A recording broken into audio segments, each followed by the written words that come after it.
Muy bien, vamos a ver un repasito de los temas que ustedes necesitan tener claro para esta segunda parte del parcial.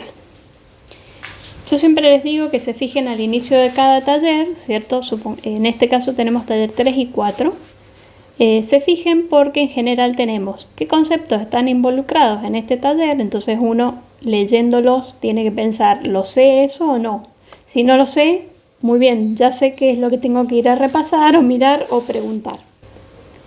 Entonces, en este caso, los conceptos involucrados de derivada parcial es la definición de derivada, su interpretación geométrica, su interpretación como tasa de variación instantánea, y relacionado con ello vamos a tener las ecuaciones de las rectas tangentes, que recordemos que pueden aparecer distintas formas de expresarlas. Después las derivadas sucesivas, la derivación implícita y por supuesto aplicaciones, problemas de aplicación, ¿cierto? Fíjense que si ustedes repasan estos mismos conceptos de lo visto en análisis 1, es decir, para funciones de una sola variable, tenemos que la definición de derivada parcial va a ser muy similar a la definición de la derivada total que vimos en cálculo en una sola variable. Después, la interpretación geométrica es muy parecida, no vamos a decir que es igual, pero es muy parecida a lo que vimos en cálculo 1 como la pendiente de la recta tangente, ¿cierto? ¿Qué pasa? Al estar ahora esa recta tangente en el espacio, tenemos que aclarar que es tangente a qué. ¿A qué curva? Bueno, y la curva es que está formada por la superficie, que es nuestra función de dos variables, y un plano que va a ser paralelo al eje X o paralelo al eje Y, dependiendo qué derivada esté tomando, parcial con respecto a qué variable, ¿sí? Interpretación como tasa de variación, lo mismo. En análisis 1 interpretamos como una tasa de variación instantánea, una velocidad de cambio instantáneo, razón instantánea de cambio, todos esos son sinónimos. Por supuesto que en funciones de una variable estamos hablando de una variación de una función con respecto a una sola variable. Bueno, en el caso de derivada parcial estamos hablando también de unas de las variables la vamos a mantener constante y entonces la derivada parcial representa la tasa de variación instantánea de nuestra función con respecto a esa variable que estamos derivando, ¿sí?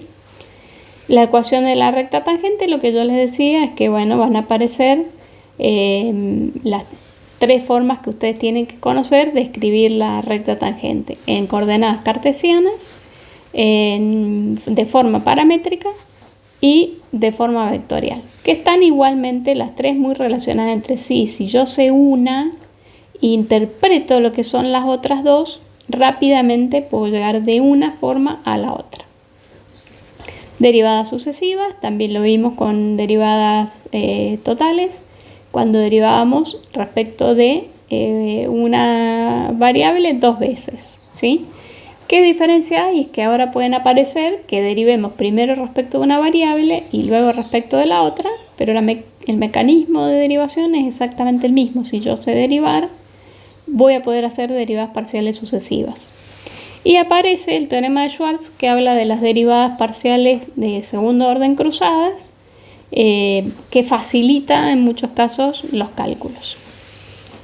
También vimos derivación implícita en cálculo 1, así es que si ustedes no se acuerdan, yo se los dije eso, repásenlo para funciones en una variable, ¿sí? Y luego lo aplicamos de la misma manera y teniendo en cuenta el concepto de derivada parcial a derivadas de funciones implícitas de más de una variable. Por último, si yo conozco todos estos conceptos, tengo que ser capaz de aplicarlo a algún problema de ingeniería, o puede ser quizás de economía, o puede ser de biología, de poblacional, de inteligencia artificial, etcétera, etcétera. Luego, como ven, aparecen desglosados estos conceptos en objetivos. Es decir, acá yo tengo que saber ¿Qué tengo que haber logrado de haber aprendido esos conceptos? ¿Sí? Y está de repente integrados entre sí. Por ejemplo, interpretar el concepto de derivación parcial en problemas de distintas disciplinas está relacionado con la definición de derivada, la interpretación y las aplicaciones. Calcular las derivadas parciales de un campo escalar por definición, es decir, obtener la función derivada parcial por definición. Esto hicimos algunas en el práctico, tienen que saber hacerlo, tiene mucho de álgebra esto, ¿sí? Es muy probable que así como no entro en el parcial ningún cálculo de derivada por definición, que no entre ahora en este recuperatorio. Después, bueno, aplicar la definición para calcular las derivadas parciales en un punto, es decir, ya si yo supe calcular la derivada parcial, sea por regla, sea por definición, ya sabemos cómo calcularla en un punto. La función derivada parcial, como su nombre lo indica, lo estamos diciendo, es una función, con lo cual puedo reemplazar los valores de la variable independiente, x, y obtener un valor de función en particular, ¿sí? Eso sería la derivada parcial en un punto. Bueno, como mencioné recién, por reglas también, que esto es lo que más vamos a aplicar en la mecánica. Lo que vamos a aplicar son las reglas de derivación, no vamos a derivar por definición. También relacionado con los conceptos aprendidos, interpretar y aplicar las interpretaciones geométricas y también como tasa de variación de la derivada parcial, ¿sí? Como tenemos que conocer las ecuaciones de la recta tangente y de la curva relacionada, involucrada en esto, bueno, entonces tenemos que saber encontrar esas ecuaciones. Después, bueno, saber encontrar derivadas parciales sucesivas por regla. Acá no, ni se preocupen, por la definición es la misma, exactamente la misma, por supuesto, pero siempre utilizamos reglas. Y calcular derivadas parciales de funciones implícitas. Esos son, digamos, los objetivos que uno tiene que proponerse. Cuando ustedes terminen de estudiar los temas relacionados al taller 3 y haber hecho los ejercicios del taller 3, tienen que volver acá y preguntarse, ¿sé hacer esto? ¿No sé esto? Bien, y revisar eso que dicen, a ver, dice acá, encontrar las ecuaciones de la recta tangente y la curva involucrada. ¿Lo sé hacer? Y no me acuerdo. Bueno, a ver, busco un ejercicio de eso y lo hago. Ah, sí, lo sé hacer. No lo sé hacer, listo. Me pongo y reviso, pregunto, me saco las dudas, etcétera, etcétera. Hasta que me queda claro que todos esos objetivos los cumplo. Y con eso me quedo tranquilo de que no voy a tener problemas. Cuando ustedes estudiaron derivada en funciones de una variable, generalmente se arranca pensando en también la interpretación geométrica, porque la realidad es que la derivada surgió de tratar de resolver ciertos problemas, así como en la integral, de la misma manera la derivada. Un problema físico que era la cuestión de la velocidad y un problema geométrico que era la cuestión de la pendiente de la recta tangente. Entonces pensamos en funciones de una variable, supongamos que tengo algo así, esa es mi función. ¿Qué pasa si nosotros vamos de un punto x0, f de x0, a otro punto, que sería un punto incrementado, x0 más h o delta x, vamos a poner delta x, después los voy a mandar al video de la profe para que lo repasen de ahí si queda medio corto acá. Entonces, entre esos dos puntos nosotros podemos trazar una recta secante, cuya pendiente es el cociente incremental que le decimos, es decir, el cambio en el valor de función, el f de x0 más delta x menos el f de x0, sobre el cambio en la variable independiente, que es el delta x, ¿sí?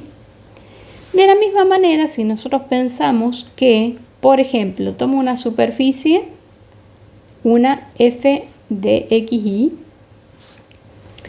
Y sobre esa superficie considero, esta la f de x y es la verdecita. Considero un plano y igual constante. El plano y igual constante corta a la superficie en una curva, que es esa que he dibujado ahí en azul, en celeste. ¿Sí? Entonces, de la misma manera, si yo parto del punto XY y paso a otro punto cualquiera, que en este caso, como estoy tomando sobre el y constante, sería x0 más delta x y se mantiene constante, puedo trazar entre esos dos puntos una recta secante. ¿Sí? La pendiente de esa recta secante va a ser el cambio en el valor de función, manteniendo y constante, sobre el cambio en x, que es la variable que estoy variando, justamente. Entonces, volviendo al plano, si nosotros, en vez de tomar el punto x0 más delta x, empiezo a pensar que ese punto está muy cerquita del x0, f de x0, ¿sí? Y la recta se transforma en una tangente, ¿sí? Ahora, obviamente, que delta x y el delta f tienden a 0, ¿sí? Entonces, este cociente incremental se transforma en una indeterminación. Y por lo tanto, tenemos que trabajar con el límite, ¿sí? Y entonces, la pendiente de la recta tangente es el límite de ese cociente incremental. De la misma manera, vamos a definir la derivada. Bueno, y esto es la derivada de la función. En este caso estamos hablando de un punto, pero ya saben que podemos establecer la derivada, la función derivada, considerando ese valor genérico, ¿sí? Entonces, para la derivada parcial, que podemos denotarla de esta manera, en la forma para mí más simple quizá, o si no puede ser con esta otra notación, f sub x, para mí es más simple, es el valor de función calculado en x0 más delta x y, porque ahí recuerden que se mantiene constante, menos el valor de función en el original, ¿sí? No le voy a poner el sub 0 para que sea la derivada directamente, no la interpretación geométrica. Perdón, y acá me faltó la y, f de x y, sobre el cambio en x, y de eso obviamente tenemos que tomar el límite cuando el delta x tiende a 0. ¿Sí? Esta entonces es la definición formal de derivada, de función derivada. Si nosotros le ponemos un subíndice, ¿sí? X0 y 0, y esto x0 y 0, muy bien, esto va a ser la derivada en el punto x0 y 0. La derivada parcial de la función con respecto a x en el punto x0 y 0. Y obviamente la recta secante que habíamos dicho a la curva formada por mi superficie f de xy y el plano y igual constante se transforma en una recta tangente.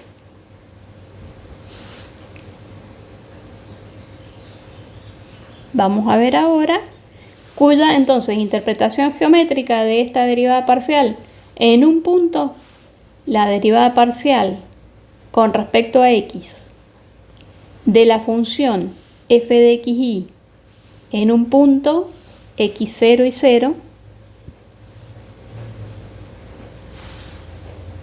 es la pendiente de la recta tangente a la curva intersección entre la superficie f de xy y el plano y igual constante. ¿Sí? Queda determinada ahí una curva, en un punto la pendiente de la recta tangente a esa curva, intersección entre la función y el plano, es la interpretación geométrica de la derivada parcial, ¿sí? La pendiente de esa recta. ¿Se entendió? Espero que sí. Esto lo pueden ver, aparte de en un libro, ¿sí? En el video que dice Mat 4 de derivadas parciales, Ese video comienza con un ejemplo, si ustedes quieren ir directamente a la definición, en el minuto 11. Minuto 11, ¿sí? 11, sí.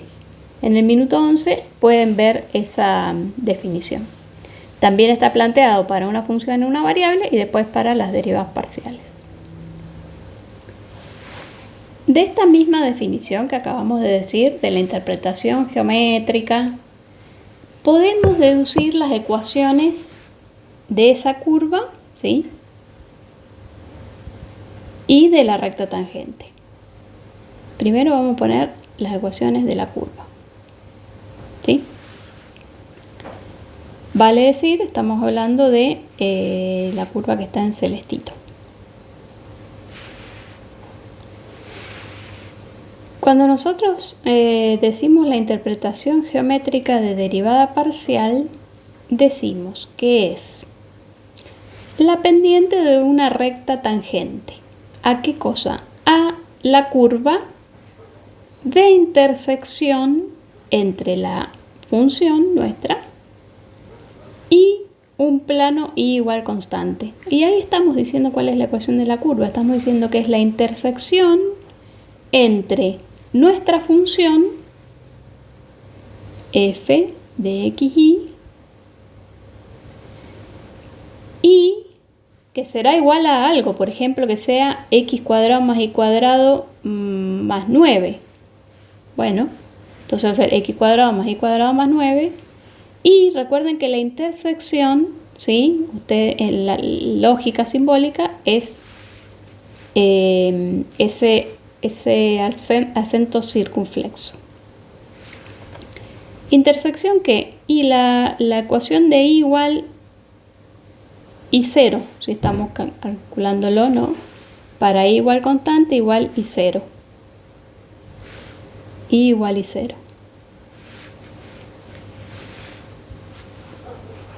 Muy bien, esta es la ecuación cartesiana, está en coordenadas cartesianas de esa curva, de la curva intersección entre la superficie y el plano y igual constante, ¿sí? Acá hay una pequeña diferencia con el video de la profe, ustedes pueden ver esto en el video de la profe, creo que es el 5, sí, esto está en el MAT 5, también de derivada parcial, en el minuto 1 y algo. Minuto 1. Empieza con eso. La diferencia es que la profe, en vez de poner la superficie, pone un cilindro, f de x y 0. La intersección es exactamente la misma. Pueden poner uno u otro, es lo mismo. Es decir, aunque las dos superficies que se intersecan son diferentes, las intersecciones, la curva de intersección es la misma. Acá está graficada, por ejemplo, un paraboloide, ¿sí? Y un plano igual a 2. Ahí vemos la curva de intersección que tiene esa forma de parábola, ¿sí? Si en vez de utilizar la superficie ponemos el cilindro, es decir, ahí le doy el valor 2, vemos que aparece, la superficie es diferente, pero la intersección es exactamente la misma, ¿sí? Muy bien, otra forma de expresar la ecuación de la curva es en forma paramétrica, ¿sí?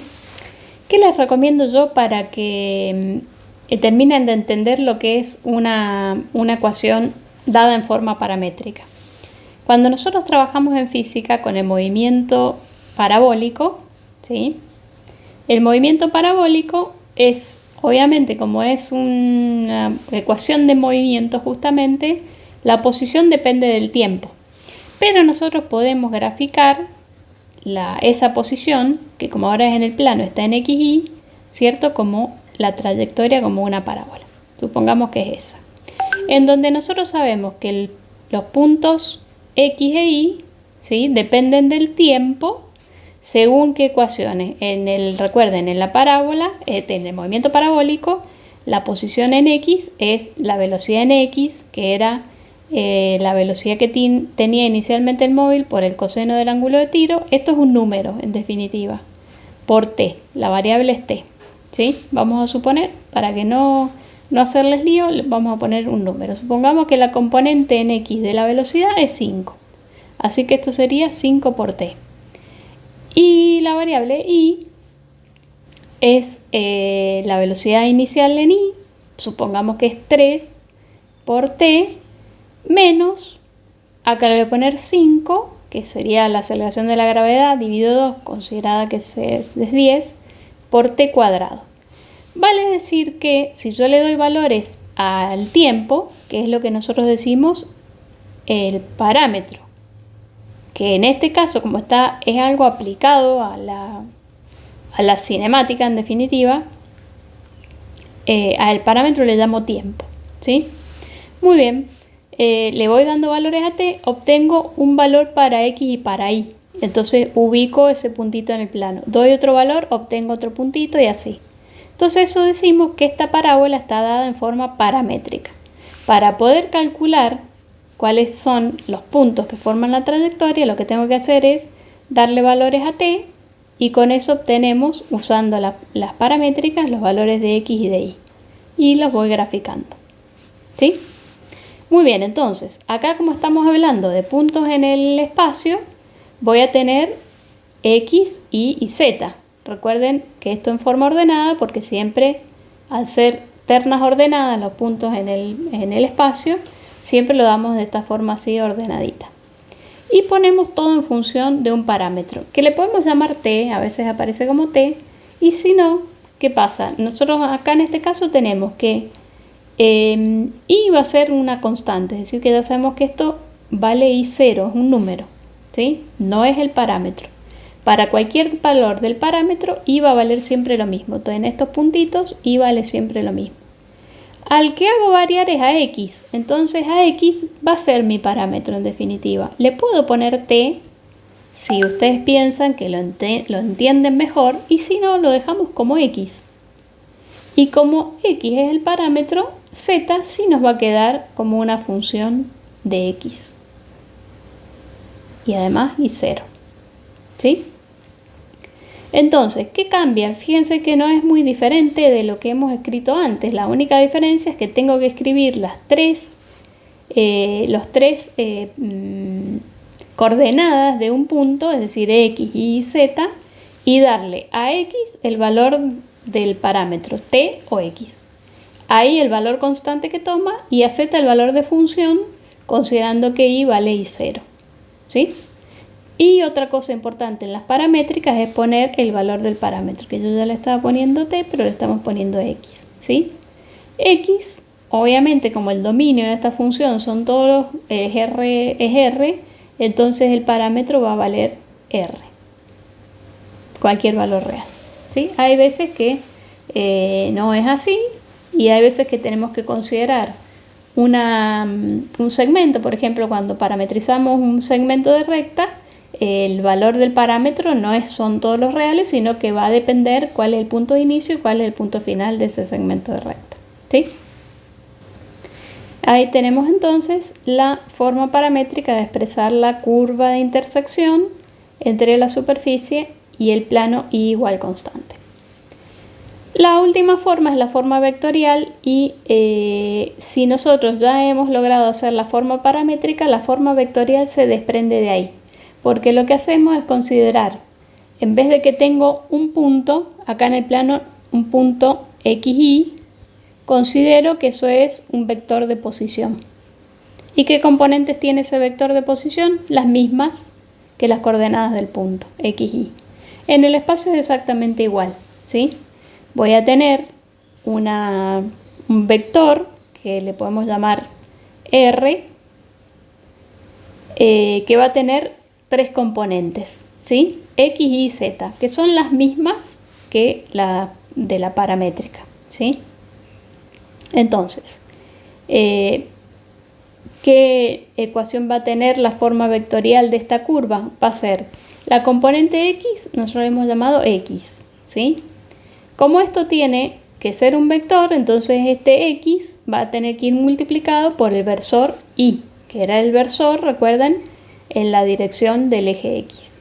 Más, ahora y vale y0, un número, una constante, por el versor en esa dirección que es j. Más, bueno, y la tercera componente va a depender de x y de y0 y multiplicado por el versor k. Y ya está, esa es la forma vectorial de la ecuación de la curva que resulta de la intersección entre la superficie y el plano y igual constante en este caso, ¿sí? Si se trata de la derivada parcial respecto de y, el análisis es exactamente el mismo. Fíjense ustedes, basándose en esto, si lo pueden interpretar y aplicarlo para la derivada parcial respecto de y. Acá, si quieren ampliar un poquito más, esta r va a depender solo del parámetro. Es este tipo de función, nosotros la vamos a ver, es una función vectorial, porque fíjense que hay variables, ¿sí? Y0 es una constante, pero x es variable. Y la f de x, por supuesto que también. Entonces, cuando veamos funciones vectoriales, ustedes van a ver que el dominio de las funciones vectoriales, que es que toman un valor real, x, es decir, son los reales o podría ser, ¿cierto?, una restricción de ese conjunto. Y en este caso en particular, me da un vector de 3 componentes, es decir, que va a estar en R cubo. Va a estar definida de reales en R cubo, en el espacio.